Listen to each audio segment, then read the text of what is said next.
YouTube ચેનલમાં આપ સૌનું સ્વાગત છે। જય બાબા સ્વામી, જય ગુરુદેવ। આજે આપણે બનાવવાના છીએ વેજીટેબલ સૂપ અને સેજવાન પણ હારી। સેજવાન સૂપ માટે આપણે આ 1.5 કિલો ટમેટા છે, આ ઘરની ટમેટી છે, લસણ છે, ગાજર છે, બીટ છે, મોટું એક બટેકું છે, 2 નાની ડુંગળી છે અને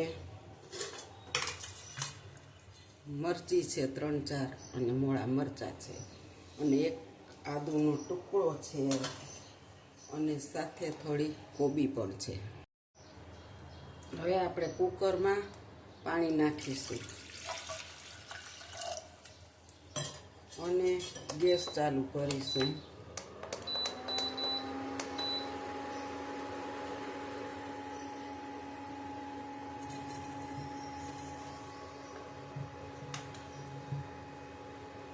એક આપણે આવડો આદુનો ટુકડો લીધો છે અને આપણે સુધારી લેશું।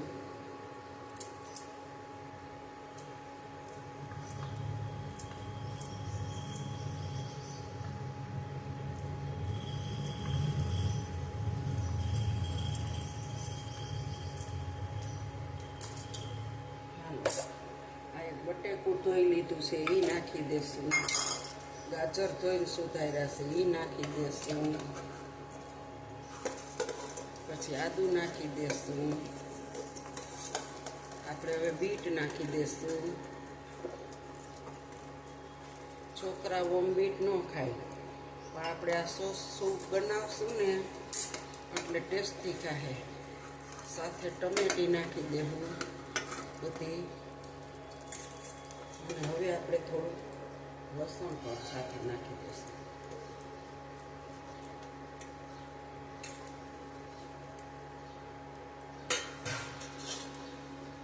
હવે 3 મોટા મરચાં લીધા છે અને 4 મરચી લીધી છે। હવે ડુંગળી,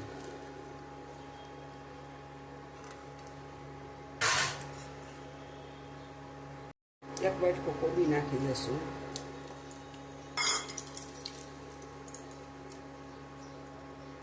તમે જો એકદમ કેવા દરવાળા છે। જો તમને નજીકથી બતાવું કે કેટલા દરવાળા છે। આ દરવાળા રહ્યો ને આનો સોસ બહુ મસ્ત બને। આ 1.5 કિલો ટમેટા છે આપણા।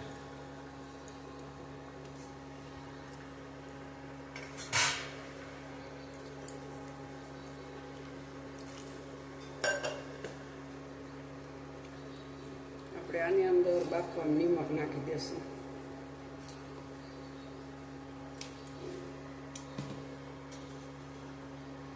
થોડોક એવો હળદી પાવડર નાખી દેશું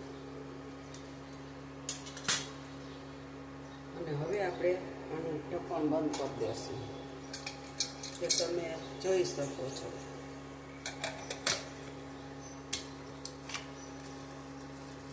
હાલો હવે આપણે આને બફાવા દેવું, 3-4 સીટી લગાવી। હવે આપણે આમાં બ્લેન્ડર ફેરવી દેવાનું, બફાય તો ફૂલ સરસ નીચે।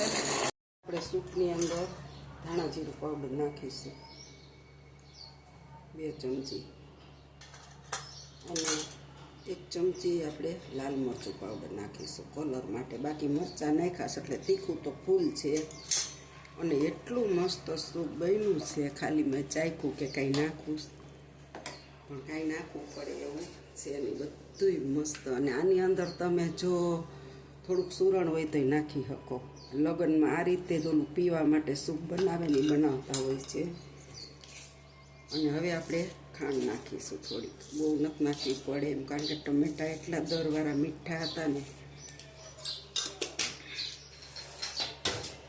અને આની અંદર તમે ફૂલકોબી નાખી શકો અને શક્કરિયું હોય ને તો શક્કરિયું નાખી શકો, પણ બહુ મસ્ત સૂપ બને છે। આ લગ્નમાં પીવા માટે બનાવતા હોય ને એ લોકો કલર હોટલાલ નાખતા હોય છે, આપણે ઘરે ખાવા બનાવીએ એટલે કલરનો નાખીએ। અને આ સૂપ આ વેજીટેબલ સૂપ છે અને સેજવાન બેય કહેવાય આને। તો હવે આપણે આને વઘાર કરીશું। જો આપણે આ ત્રણેયમાંથી 1-1 ચમચી નાખશું, તમે જોઈ શકો છો એમાં।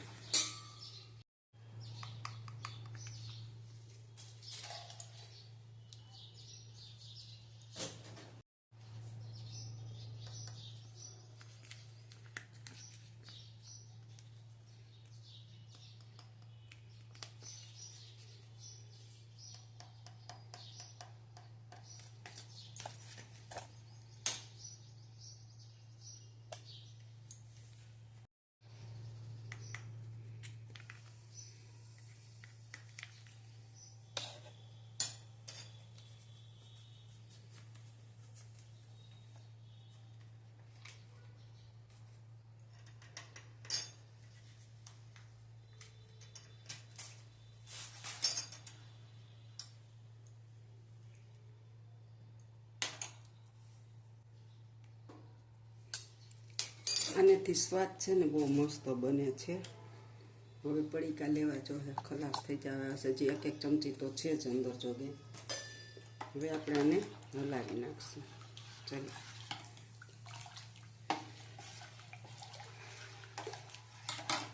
હવે આપણે ગેસ ચાલુ કરશું અને આપણે વઘાર કરીશું.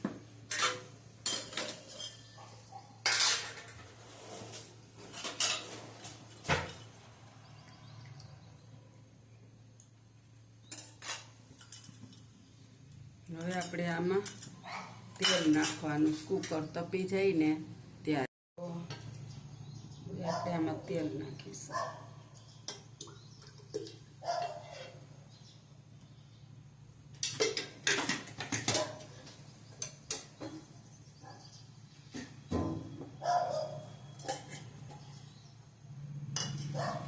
હાલો, જો આપણે વઘાર માટે રાઈ, જીરું, તજપત્તા, મરચાં, એક ચક્રફૂલ, લવિંગ અને દાલચીની.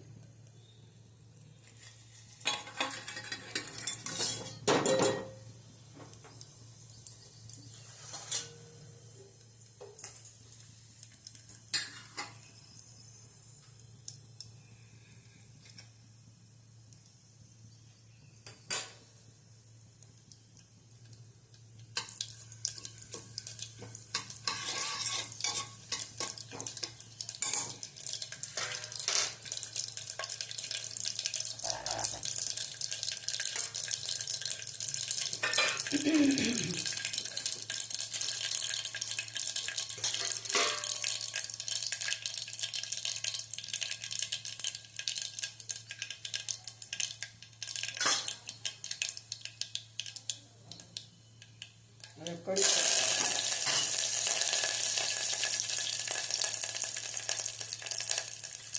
હવે હિંગ, થોડું કેવું લાલ મરચું પાવડર,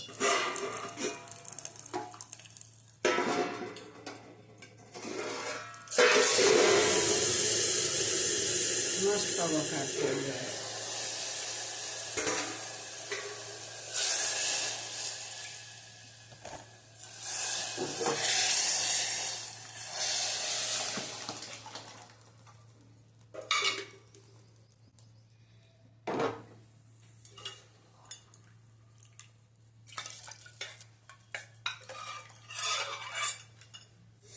હવે આપણે થોડીક વાર આને ઉકળવા દેશું. આપણે હજી થોડીક ખાંડ નાખીશું.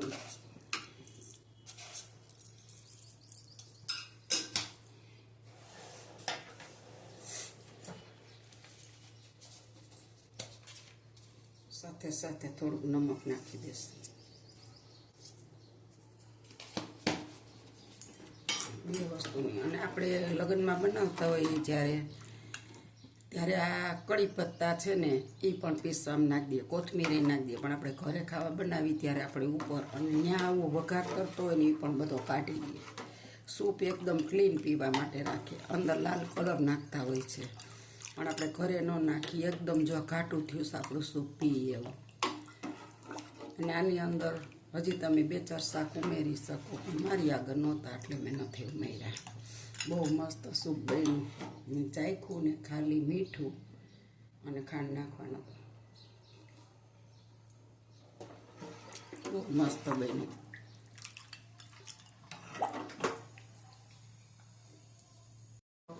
જો આપણું સૂપ ઉકળવા લાગ્યું છે. હજી એકવાર તમને કહું કે લગ્ન પ્રસંગે બનતું જ આ સૂપ છે. અને બીજું એ કે એ લોકો લાલ ચટણી કલર નાખતા હોય છે, આપણે નથી નાખવાનો. એ વઘાર કરી અને બધું વઘારી કાઢી લેતા હોય ગળણેથી અને ક્લીન સૂપ બનાવતા હોય છે. અને આપણે હજી આની અંદર 3 વસ્તુ નાખીએ કે ફુલાવર, બટેટું ફુલાવર, સક્કરિયું અને સુરણ. આ 3 વસ્તુ હોત હજી નાખી શકીએ. અને સૂપ બહુ મસ્ત બન્યું. તમે એકવાર બનાવશો ને, 1 વાટકો નહીં 4 વાટકા પીવો તો એમ થાય કે હજી પીવું છે. એટલું મસ્ત સૂપ લગ્ન પ્રસંગે બનતું. આની અંદર સેવ નાખવાની આવે, આની અંદર ગોટી બનાવીને નાખવાની આવે. પણ હું ક્યારેક તમને બતાવીશ વિડીયોમાં. સેવ અને ગોટી નાખીને પીવાય અને સેવ નાખીને પીવાય. એ સેવાય હું તમને એકવાર બતાવીશ અને ગોટી બતાવીશ, બે અલગ અલગ રીતે. એ કાંઈ તો હું નથી કરી શકતી, પણ મસ્ત. અને કોથમીર એ લોકો બાફવામાં નાખી દેતા હોય છે. આપણે કોથમીર ઘરે બનાવ્યું છે એટલે આપણે ઉપર નાખવાની છે, એટલું ધ્યાન રાખવાનું. બાકી આ લગ્ન પ્રસંગે બનતું વેજીટેબલ ચાઇનીઝ સૂપ છે.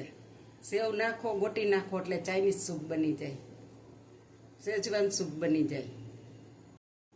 જો આપણે થોડોક જ ગરમ મસાલો નાખો છો, અમે તો વાપરતા જ નથી, પણ આ વિડીયામાં બતાવવા માટે. કાલ તમને એમ થાય કે આ બેને તો ન નાખવામાં હોયમાં, પણ તમે જાજો પણ નાખી શકો છો. ગળ્યા ખટાઈ તમારા સ્વાદ મુજબ નાખી શકો છો. એટલે આપણે થોડોક એવો જ યુઝ કર્યો છે. અને જો હવે આપણું સૂપ ઉકળી જવા આવ્યું છે, બની પણ ગયું છે, થોડીક વાર રહેવા દઈએ. હવે જો આપણું સૂપ ટોટલી જ કમ્પ્લીટ થઈ ગયું છે. અને હવે આપણે ગેસને બંધ કરી દેશું અને આપણે આમાં ધાણા ભાજી નાખી દેશું. મેં તમને કીધું ને કે ધાણા ભાજી પણ બાફવામાં નાખી દેવાય અને એને પણ પીલી નાખાય. આપણું મસ્ત સૂપ તૈયાર થઈ ગયું. હાલો હવે આપણે ગેસને બંધ કરી દેશું. તમે જોઈ શકો છો. જો મારી આ રેસીપી તમને સારી લાગી હોય તો લાઈક કરજો, શેર કરજો, બે લાઈક બટન દબાવવાનું ભૂલતા નહીં. આવજો. જય બાબા સ્વામી. અને તમે પણ હાલો સૂપ જમવા ગરમ ગરમ.